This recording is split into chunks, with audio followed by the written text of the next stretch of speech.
The second thing I wanted to say was actually a question that I had, and I saw someone mention it in the comment, and I just wanted to bring it to the fore. Because I've had a situation personally in my personal life where I've met someone and I've met someone and they weren't like checking for me like that. And then further down the line, I don't know what it was that changed. And all of a sudden they're like beating down my door. And my thing was, excuse me, if you saw me and you weren't checking, the train has left the station. As the great poet Nene Leakes said, the door is closed. So so my question is, look at me getting all personal. My question is, does attraction have to be instant? In that instance, just generally, just taking only the story that I've said, because there's a little bit more nuance to it, it's just taking it straight as I said it. If someone isn't really checking for you initially and it takes something like a Liz type reveal or whatever for their eyes to open, should you just like not pay attention to that, or should you, like, what's going on there? I'll let the ladies answer this question because clearly men. I'm asking the men because y'all are the ones that be doing the picking. The men be on that. Oh boy, you're looking like you like what you see. And hey, hey. What is the question? Check on me tonight. Hey. The question on you was, wait, can't you give it to him again? So the question is it game?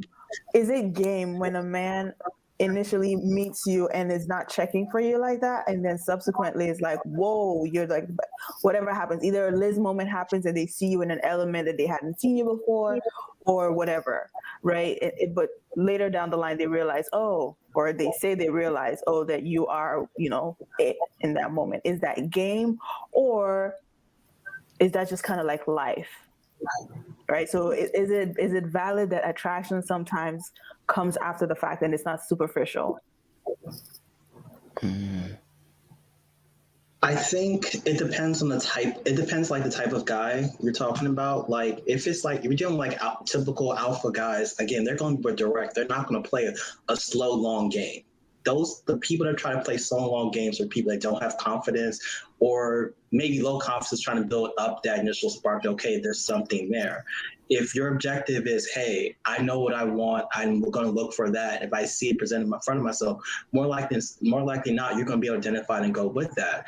If there's people in your orbit that just don't have that triggering moment, and then something happens that boom, now something's here, that light bulb switch is the light bulb switch, or that attraction, or that spark, of course you're going to gravitate to that. And again, with Liz, it was like the energy aura, there was a light switch that flipped up that was like, okay, whatever I'm doing, I'm going to check out what's going over here. Whatever I need to do, let me figure out what does she have? Because again, you don't see that all the time, and that's very rare. And of course you're drawn to that. And then in those situations, do you have enough confidence or enough game, enough swag to capitalize in those situations?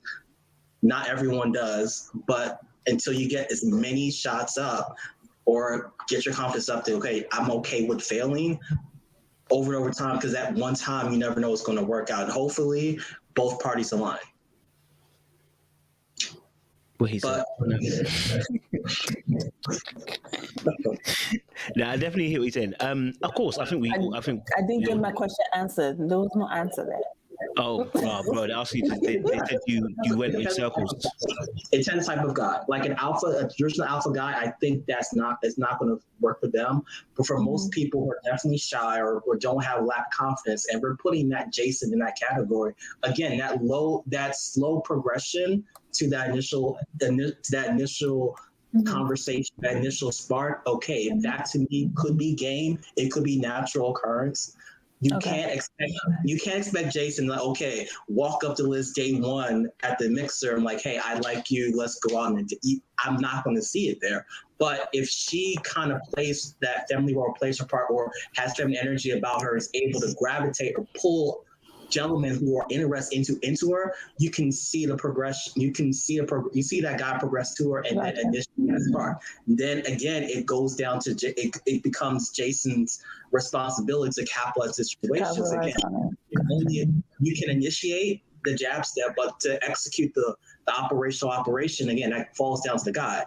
if you're gonna put if Liz is gonna pull that out and Jason just walks and talks somebody else, then what's the whole point? We're looking at Jason. Maybe something's wrong with Jason. We're going to say something's wrong with Jason in that particular instance. But right here, it's like no matter what happened in the past, you see exactly what that aura, what that situation did to that man, and led him actually initiating and actually having a general conversation outing with her. Now, did he execute it to his best capabilities? No, he did make mistakes, but most guys do that, especially when they're uncomfortable or not doing something about if they're uncomfortable or they're not aware of their entire being, or I say superpowers. More time, more reps, hopefully that kind of wears away, and then maybe you'll see him operate at his optimum peak. Does that answer your question? That answers my question. So, long story short, in my mind, what I'm hearing is it's up to the woman to discern if this is game or not based on her perception of the guy. Oh, sorry. Go for it. Yeah. Correct. Okay. Correct. So, like, if she thinks he's an alpha and he came slow off the, he was gun shy, then it's game. How would we feel if let's take Jason away, let's put AJ in that situation. How would we feel if that situation happened with AJ and Liz? On the couch. Oh, game. Total game. Why would we say that would be total game? Why would we say that would be total game? Because AJ knows what he wants. He's a confident guy, like blah, blah, blah, blah, blah. Mm-hmm. So it wouldn't take that situation for him to actually be intrigued by it. There's nothing more he can gain from Liz being intrigued by that moment, correct?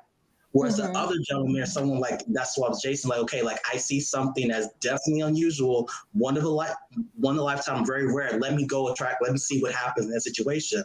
Let's see what happens, conversation, and see where it leads to. To me, it's more natural progression. So if we're boiling down to swag, if you have swag, you're not, and to me, swag to me means like alpha, dominant male, goes after everything he wants. He's going to tell a woman, hey, you're my type. You need to go 1, 2, 3, ABC, 1, 2, 3. That's a whole different story. You take those guys away from just like the general population, again, different story. Now, there are guys that no matter what they do, they're still not going to step up to the plate. Gotcha. What say you, Kojo? In terms of the situation, listen, I'll be honest with you, yeah. No, Kojo, not just the Liz situation. Just so if you take a step back, apply this to just like regular people's lives. Okay. Right? Like a girl glows up like that. Yeah, glows up, or like if you're in someone's space and initially, okay, imagine me and Shanae are friends, right? And we meet you and Anu, and you go for Shanae, and then something happens down the line, and you start going for me because you're like, oh, I didn't realize you're so dope. Or you see me in a new element, maybe I'm at Shanae's party or whatever. Like, is that real or is that game? So, because is attraction instant, and if it's not instant, just let it go? Or is a buildup or an eventual or later in your friendship type attraction, is that also valid? Like, what can a woman do to gauge if she's playing herself or not? Does that make sense? I feel like I'm being long-winded.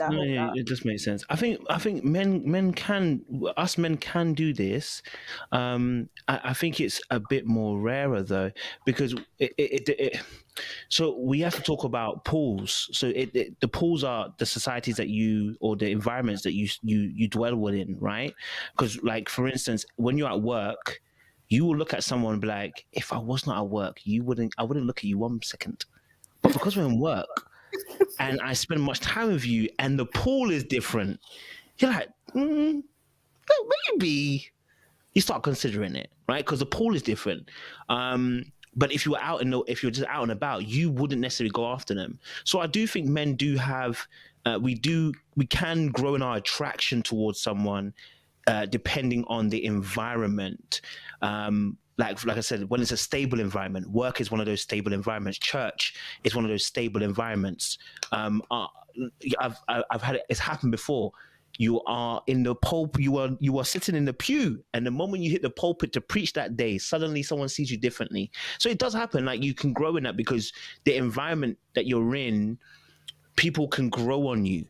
You know what I mean? In stable environments, people can grow on you. So, for instance, even the Tressa thing, if there was in a different environment at work, the men could have grown to like Tressa. because would have spent time with Tressa, got to know her, should have been her normal self, been fully herself, been able to be funny and everything like that, and would have seen her for her, and it wouldn't have had to be an immediate attraction because there is time. Whereas when you're in a club or you're going out, there is no time. Like, I meet you today, I might not meet you again. So I'm just trying to see you, and that's it, right? So stable environments oftentimes allow for attraction to grow, both men and women. So I do agree that it can grow for us men. Just need to be in a stable environment to do so. But again, if you're, it's happened at work. If you can become the most good-looking person at work simply because the pool of talent is poverty. Yeah, this is honest. That's honest, the truth. Yeah, suddenly you are the most important special spice thing in that workplace, right? If you work in an office, I've worked in an office where there's only 2 black guys. That's it. When you are fetishized after that, boom, it's done. Right, when when the rest of the world missing there's so many black boys out there. They're looking right past you, right? Looking right past you. Yeah, So same thing happens in church. Yeah, Same thing happens in church, right? Mm-hmm. Saying that's it. So yes, I think it can grow. It's a good question. I think it can grow. It just needs a stable environment to do so. Cool. But Good there's question. nothing